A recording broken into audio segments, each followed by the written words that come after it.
Assalamualaikum, nama saya Muhammad Bashir Izzat. Hari ini saya nak tunjukkan cara untuk buat latihan.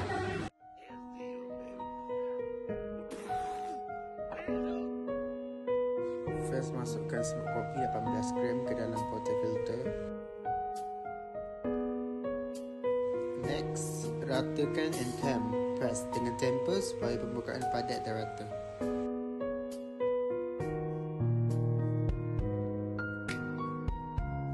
Pastikan mesin di flush sebelum letakkan portafilter dan pasangkan portafilter pada mesin.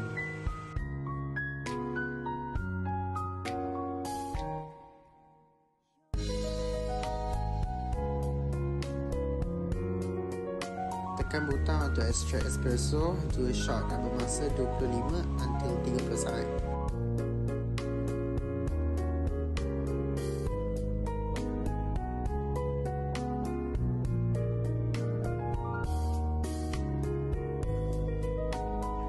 Tuangkan susu sejuk dalam pitcher lebih kurang 1/3 hingga 1/2 penuh.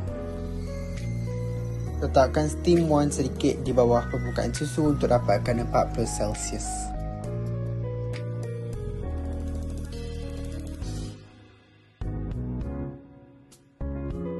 Ketuk dan pusing-pusing pitcher untuk ratakan buih susu.